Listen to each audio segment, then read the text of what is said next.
Regresé de la universidad para las vacaciones de verano y encontré la casa vacía con un cartel de vendida en el frente. Mis padres se fueron sin previo aviso. Mis cosas estaban en cajas en la entrada del garaje. Encárgate de eso, dijo mi mamá. Corté el contacto. 2 años y 312 llamadas de pánico después. Ocúpate tú misma. No tuvimos otra opción. Esas fueron las únicas palabras que mi madre se molestó en dejarme después de abandonar todo lo que habíamos construido juntos durante 22 años. Yo estaba de pie en el agrietado camino de entrada en Sacramento, California, mirando cajas de cartón que contenían mi vida entera, mientras extraños se asomaban por la que solía ser la ventana de mi habitación. Mi nombre es Sofía Vargas y tengo 22 años. Acababa de terminar mi 3er año en la Universidad Northwestern estudiando ciberseguridad con el sueño de conseguir un puesto en una de las grandes empresas tecnológicas de Silicon Valley. Los exámenes finales habían sido absolutamente brutales esa primavera, 3 noches seguidas sin dormir, sobreviviendo a base de bebidas energéticas y pura determinación. Pero la idea de volver a casa, dormir en mi propia cama y ver a mis padres me había ayudado a superar esas últimas semanas. Incluso había comprado un pequeño regalo para mi mamá durante mi escala en Chicago. Una taza de cerámica con "La mejor mamá del mundo", pintado en alegres letras amarillas. El viaje en autobús nocturno de Chicago a Sacramento había sido incómodo, pero estaba demasiado emocionada para dormir.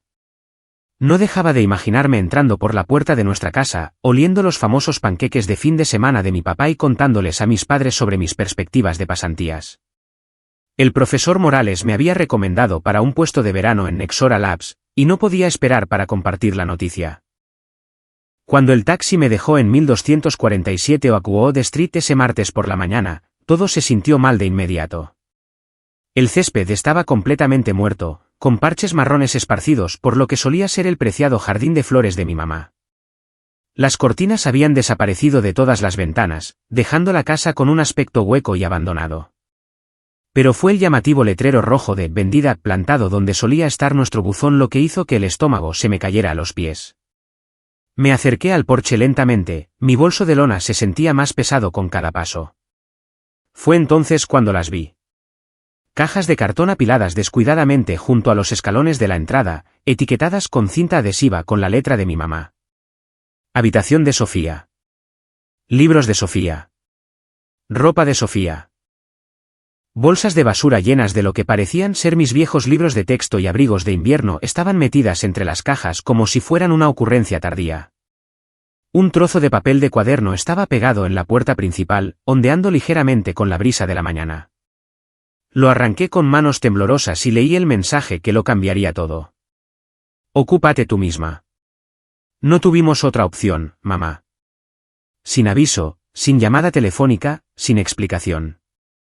Solo esas palabras frías y despectivas y toda mi infancia esparcida por el camino de entrada como basura no deseada. Busqué mi teléfono y marqué el número de mi madre, mis manos temblaban tanto que apenas podía presionar los botones. El sentimiento ominoso que se había estado acumulando en mi pecho estaba a punto de explotar en algo mucho peor. Mi mamá contestó al tercer timbrazo, su voz con ese tono familiar de irritación que reservaba para los telemercaderes y las interrupciones inesperadas. ¿Qué pasa, Sofía? Estoy ocupada. ¿Qué pasa? Repetí, con la voz quebrada. Mamá, estoy parada frente a nuestra casa y hay un letrero de "vendida" en el jardín. Todas mis cosas están en cajas en el camino de entrada. ¿Qué pasó? Ah, eso. Suspiró profundamente, como si mi angustia no fuera más que un inconveniente menor. Tuvimos que vender rápido. El mercado estaba bueno y recibimos una oferta que no podíamos rechazar. Estamos empezando de nuevo en Florida. ¿Florida? ¿Cuándo? ¿Por qué no me lo dijiste? Las preguntas salieron de mi a borbotones, cada una más desesperada que la anterior. Ya eres una adulta, Sofía. Te las arreglarás. No podíamos esperar a tu horario. Sus palabras me golpearon como golpes físicos. Tu prima Catalina nos encontró un lugar estupendo en Tampa. El clima es mejor para la artritis de tu padre. Presioné mi mano libre contra mi frente, tratando de procesar lo que me estaba diciendo. ¿Pero qué hay de mi habitación? ¿Mis cosas? ¿A dónde se supone que debo ir? Tienes 22 años. Deberías ser independiente a estas alturas de todos modos. La mayoría de los chicos de tu edad ya viven por su cuenta. La crueldad casual en su voz hizo que se me oprimiera el pecho. Te hicimos un favor. ¿De verdad? Ahora estás obligada a madurar. Un favor. No podía creer lo que estaba escuchando. Vendiste la casa de mi infancia sin decírmelo y dejaste mis pertenencias en la calle como basura. ¿Cómo es eso un favor?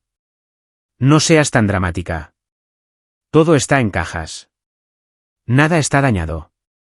Hizo una pausa y pude oír la voz de mi padre al fondo, aunque no distinguí las palabras. Mira, tenemos que irnos.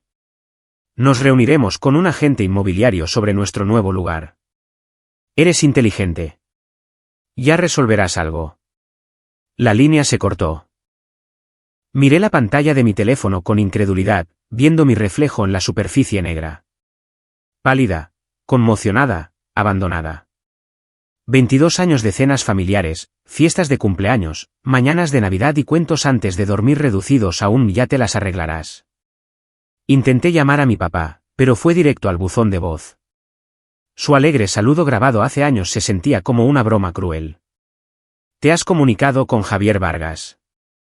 Deja un mensaje y te devolveré la llamada. Pero sabía que no lo haría. Ninguno de los dos lo haría. Los vecinos empezaban a asomarse por sus ventanas, probablemente preguntándose por qué una chica universitaria estaba sentada sobre cajas frente a una casa vendida.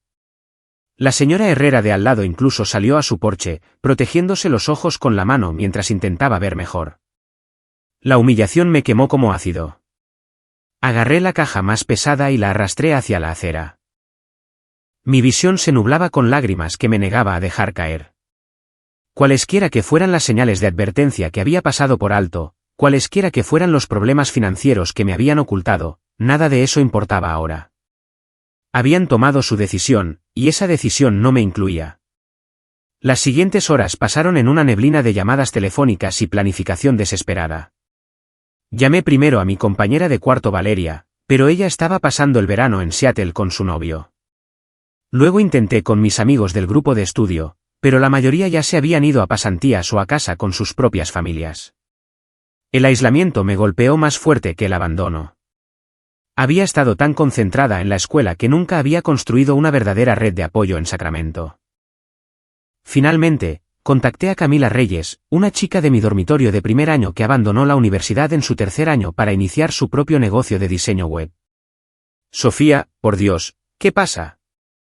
Suenas terrible.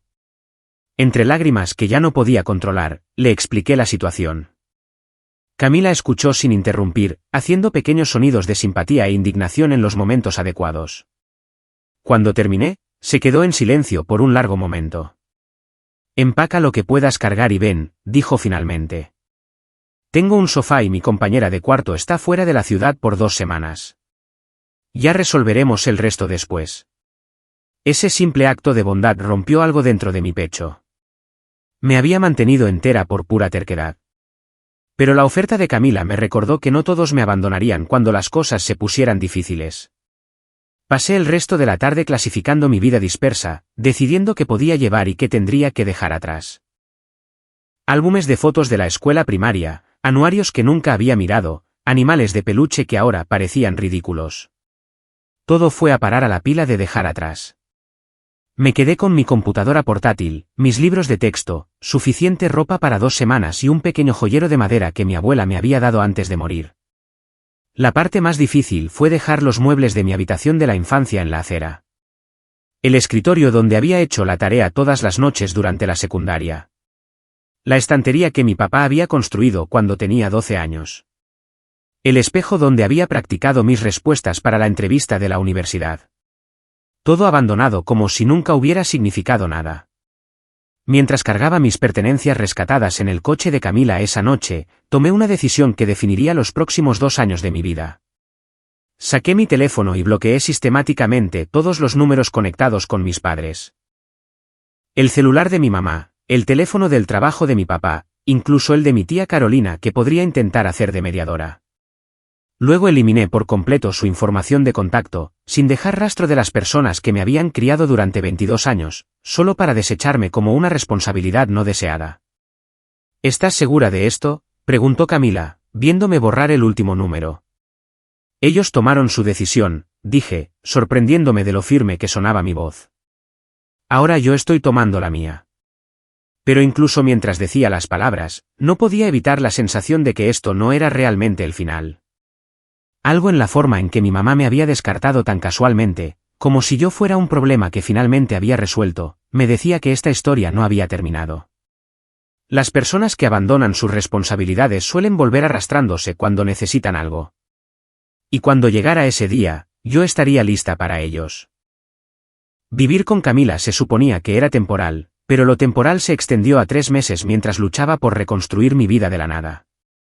Conseguí un trabajo de medio tiempo en una cafetería local mientras terminaba mis cursos de verano en línea, durmiendo en el sofá de Camila e intentando fingir que despertarme sin hogar no había descarrilado por completo mi futuro cuidadosamente planeado. La peor parte no era la incomodidad física ni siquiera la tensión financiera. Era la constante pregunta carcomiéndome de por qué. ¿Qué clase de padres venden su casa y se mudan al otro lado del país sin decírselo a su hija? ¿Qué tipo de emergencia te obliga a abandonar a tu hija sin nada más que una nota adhesiva y algunas cajas de cartón? Me sumergí en el trabajo y la escuela con una intensidad que preocupaba a Camila. «Te vas a quemar», me advirtió una noche, encontrándome encorvada sobre mi computadora portátil a las 2 de la madrugada. Trabajando tanto en un proyecto de ciberseguridad como en una presentación para el programa de capacitación de mi gerente de la cafetería. «No puedo permitirme quemarme», respondí sin levantar la vista. «Lo perdí todo una vez. No voy a dejar que eso vuelva a suceder». Camila se sentó a mi lado en el sofá, con una expresión seria. «¿Has considerado que tal vez tenían una buena razón? Quiero decir, no los estoy defendiendo, pero los padres no suelen simplemente». «Basta», la palabra salió más dura de lo que pretendía. «No hay una buena razón para lo que hicieron. Si estuvieran en problemas de verdad, podrían haber llamado. Podrían haber explicado. Podrían haberme dado más de 12 horas de aviso para resolver toda mi vida». Pero las palabras de Camila se quedaron conmigo de todos modos. Durante las siguientes semanas, me encontré investigando a mis padres en línea durante mis descansos en el trabajo. Javier e Isabel Vargas no tenían presencia en las redes sociales, ni registros públicos en Florida que pudiera encontrar. Ningún rastro de su nueva vida que me diera alguna respuesta. Fue mi compañero de trabajo de la cafetería, Mateo, quien accidentalmente me dio la primera pista. Estaba navegando por Facebook durante nuestro descanso para almorzar cuando levantó la vista con una expresión de confusión. «Oye, ¿no dijiste que tus padres se mudaron a Florida?» «Sí». «¿Por qué?» Volteó su teléfono hacia mí, mostrando una foto de grupo de algo llamado Reunión de la Junta Comunitaria de Sacramento, 15 de mayo. En la última fila, apenas visible, pero inconfundiblemente mi padre, estaba Javier Vargas. La foto estaba fechada 3 días antes de que yo llegara a casa y encontrara el letrero de vendida. Mis manos comenzaron a temblar. «Eso es imposible». Me dijeron que ya se habían mudado. Mateo amplió la imagen. «Ese es definitivamente tu papá, ¿verdad? Las mismas gafas, la misma línea de cabello retrocediendo que me mostraste en esas fotos». Miré la foto hasta que me ardieron los ojos. Mi padre había estado en Sacramento 3 días antes de que yo llegara a casa. 3 días antes de que encontrara mi vida en cajas, lo que significaba que no se habían visto obligados a vender rápidamente. Lo habían planeado. Se habían sentado en reuniones comunitarias, probablemente discutieron su mudanza con los vecinos, tal vez incluso celebraron su inteligente escape de la responsabilidad parental. «Necesito hacer una llamada», le dije a Mateo, agarrando mi bolso y dirigiéndome al callejón detrás de la cafetería. Desbloqueé el número de mi madre y marqué, con el corazón martilleándome en las costillas. Contestó al segundo timbrazo, su voz cautelosa pero no sorprendida. «Sofía, ¿está todo bien?» «Me mentiste». Las palabras salieron planas y frías. «Todavía estabas en Sacramento cuando llegué a casa. Papá estaba en una reunión comunitaria 3 días antes de que me abandonaras». El silencio se extendió entre nosotros durante varios latidos. Cuando finalmente habló, su voz había perdido toda pretensión de preocupación. ¿Y qué diferencia hace? El resultado es el mismo. La diferencia es que tuviste tiempo para planificar, tiempo para llamarme, tiempo para organizar algo mejor que dejarme sin hogar con una nota adhesiva. Mi voz se estaba elevando, pero no me importaba. Elegiste hacerlo de esta manera. Querías abandonarme sin tener que lidiar con mi reacción. Oh, por el amor de Dios, Sofía, estás siendo ridícula. Sabíamos que te las arreglarías. Siempre fuiste ingeniosa. Su tono displicente hizo que me hirviera la sangre. Además, está funcionando bien, ¿no? Eres independiente ahora, justo como siempre quisimos que fueras. ¿Independiente? Me reí, pero no había humor en ello. ¿Crees que dejar a tu hija sin hogar es una buena crianza? No te dejamos sin hogar.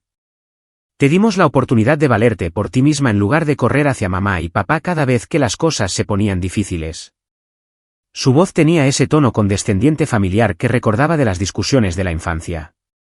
Deberías agradecernos. Agradecerles.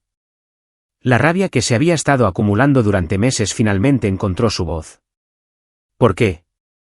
Por enseñarme que las personas que se supone que más me aman me abandonarán sin previo aviso. Por mostrarme que la familia no significa nada cuando se vuelve inconveniente. Estás siendo dramática. Te criamos durante 22 años. Pagamos tu educación, te dimos un techo sobre tu cabeza, te alimentamos y te vestimos. No te debíamos nada después de eso. Cada palabra se sintió como una bofetada en mi cara. La mayoría de los chicos se mudan a los 18. Te dimos 4 años extra. No me diste nada. Me quitaste todo. Estaba llorando ahora. Lágrimas calientes de furia y dolor corrían por mis mejillas. Te amaba. Confiaba en ti. Volví a casa emocionada por verte y me desechaste como basura. Bueno, tal vez esto te enseña a no ser tan dependiente de otras personas. Su voz se estaba volviendo más aguda, más irritada. El mundo no te debe nada, Sofía. Cuanto antes aprendas eso, mejor te irá. La crueldad casual en su tono rompió algo dentro de mí. Tienes razón, dije en voz baja. El mundo no me debe nada, y tú tampoco, lo que significa que yo tampoco te debo nada a ti. ¿Qué se supone que significa eso?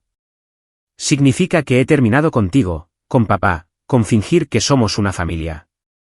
¿Quieres que sea independiente? Felicitaciones. Has creado a alguien que no te necesita en absoluto. Tomé una respiración temblorosa. No me llames más. No me envíes mensajes de texto. No envíes tarjetas de Navidad ni mensajes de cumpleaños ni viajes de culpa a través de parientes. Me querías fuera de tu vida. Lo conseguiste. Ahora estás siendo infantil. Colgué e inmediatamente bloqueé el número de nuevo. Luego bloqueé el número de mi padre, el número de mi tía Carolina y el de cualquier otra persona que pudiera intentar hacerme sentir culpable para reconciliarme. Eliminé los mensajes de voz que había guardado de tiempos más felices. Quité las fotos familiares de mis redes sociales y borré sistemáticamente todo rastro digital de las personas que me habían criado. Camila me encontró en el callejón 20 minutos después, todavía llorando y temblando de adrenalina. ¿Qué pasó? Te vi salir corriendo como si el edificio estuviera en llamas. Le conté sobre la foto, sobre la llamada telefónica, sobre la admisión casual de que mi abandono había sido completamente planeado y calculado. Camila escuchó con creciente indignación, sus ojos oscuros brillando de ira en mi nombre. Son sociópatas, dijo rotundamente.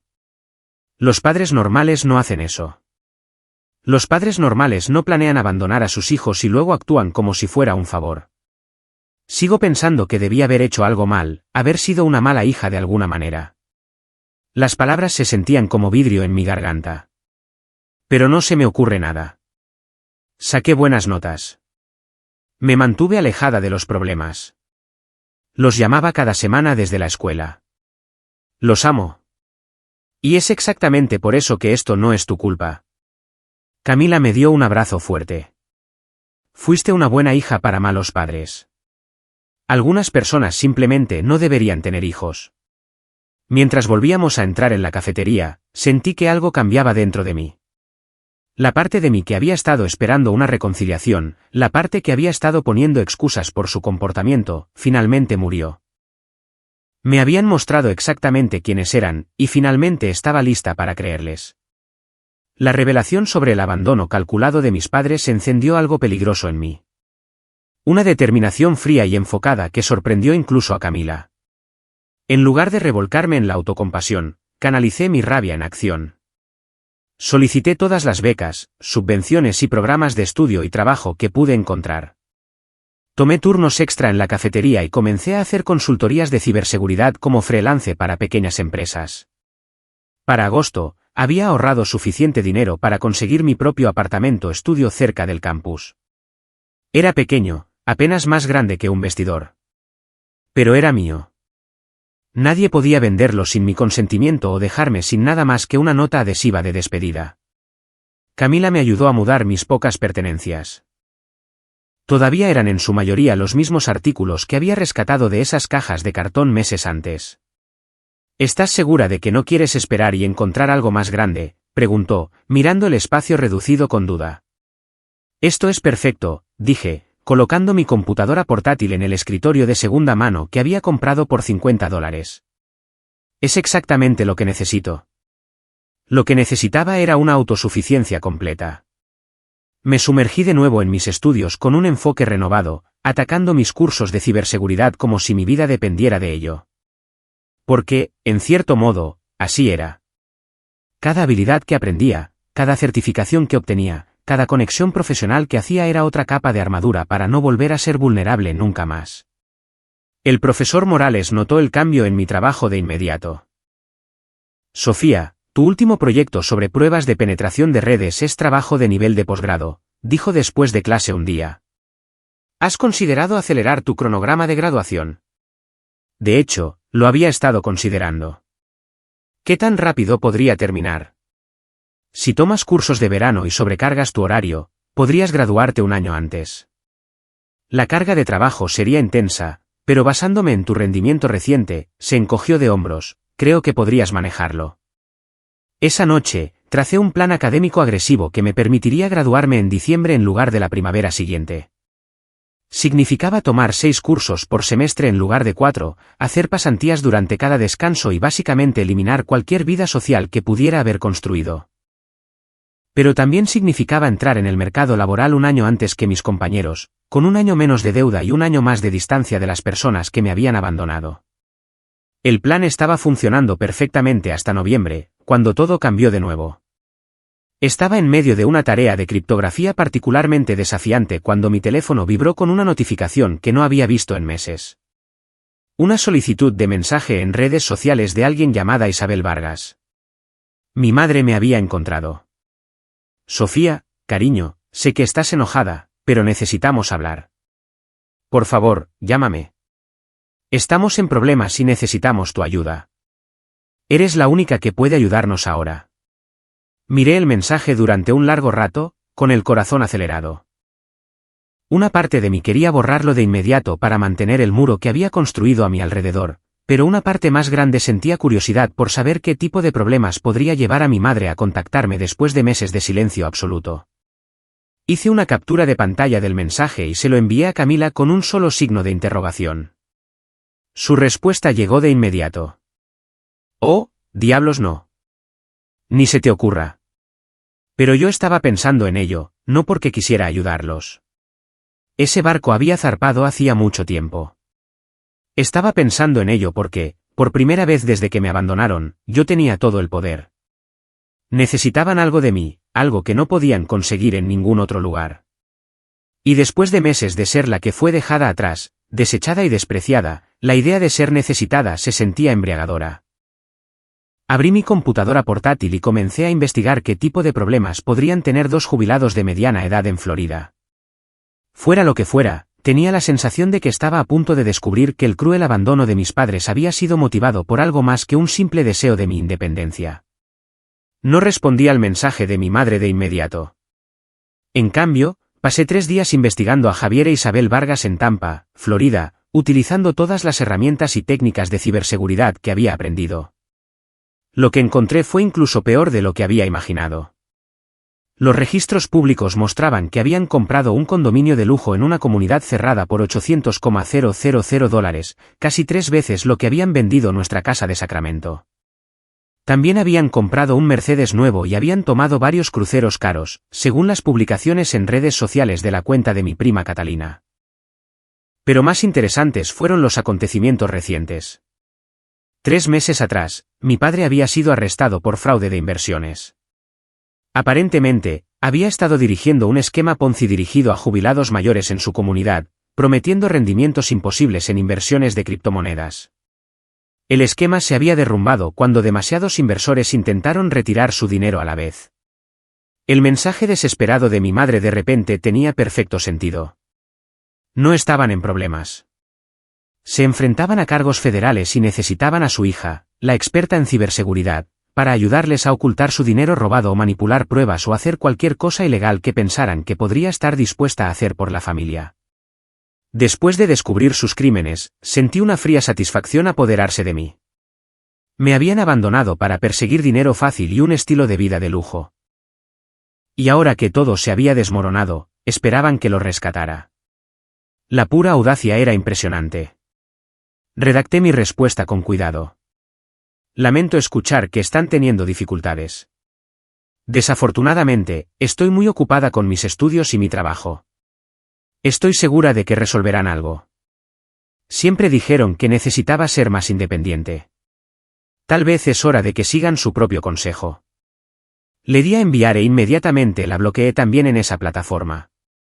En cuestión de horas, recibí solicitudes de amistad de mi padre, mi tía Carolina y 2 personas que no reconocí que probablemente eran amigos de la familia reclutados para contactarme.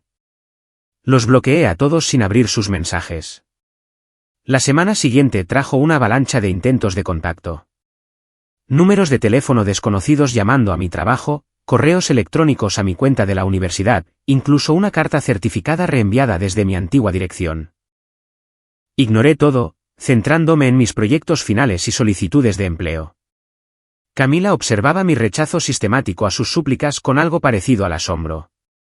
¿Realmente no los vas a ayudar en absoluto? ¿Ayudarlos a qué? ¿A ocultar dinero robado? ¿A obstruir la justicia? Me encogí de hombros. Me enseñaron que la familia no se debe nada. Solo estoy siguiendo su lección. El punto de quiebre llegó en diciembre, solo unas semanas antes de mi graduación anticipada. Estaba caminando por el campus después de mi último examen final cuando una mujer se me acercó cerca de la biblioteca. Era de mediana edad, vestida profesionalmente y se movía con la confianza de alguien acostumbrado a obtener respuestas. Sofía Vargas, soy la agente Sandra Martínez del FBI. Me gustaría hablar con usted sobre sus padres. Se me heló la sangre, pero forcé mi voz para que se mantuviera firme. No tengo padres. La agente Martínez levantó una ceja. Entiendo que han estado distanciados, pero tengo registros que muestran que Javier e Isabel Vargas la declararon como dependiente en sus declaraciones de impuestos hasta el año pasado. También la han incluido como su contacto de emergencia en varios documentos financieros. Eso es nuevo para mí, dije. Honestamente, no he hablado con ellos desde el verano pasado. Sin embargo, han estado diciendo a los investigadores que su hija les está ayudando a administrar sus finanzas de forma remota. Afirman que usted tiene acceso a varias cuentas en el extranjero que han estado utilizando para ocultar activos. La agente Martínez estudió mi rostro con atención. Han proporcionado su información de contacto y los registros universitarios como prueba de sus capacidades técnicas. La rabia que me golpeó fue tan intensa que de hecho vi puntos rojos en los bordes de mi visión. No solo me habían abandonado. Ahora estaban tratando de incriminarme por sus crímenes. Incluso después de cortar todo contacto, todavía estaban encontrando formas de destruir mi vida. Necesito ver una identificación, dije, sacando mi teléfono. Y luego necesito llamar a mi abogado. La agente Martínez pareció sorprendida. ¿Tiene un abogado? Lo tendré en unos 5 minutos. Ya estaba buscando en mis contactos el número de ayuda legal que la universidad había proporcionado, porque si mis padres afirman que los ayudé a cometer crímenes federales, necesito representación legal de inmediato. La investigación del FBI que siguió fue el mes más aterrador de mi vida. Pero también fue el más vengativo. Cada documento que proporcioné, cada coartada que establecí, cada prueba que demostraba mi inocencia también demostraba la culpabilidad de mis padres de manera más concluyente. Cuando finalmente fueron sentenciados a 15 años en una prisión federal, no sentí nada más que alivio de no tener que volver a verlos nunca más.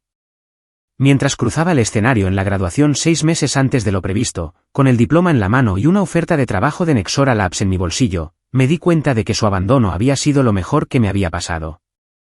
Me había obligado a convertirme en alguien que nunca más podría ser abandonada.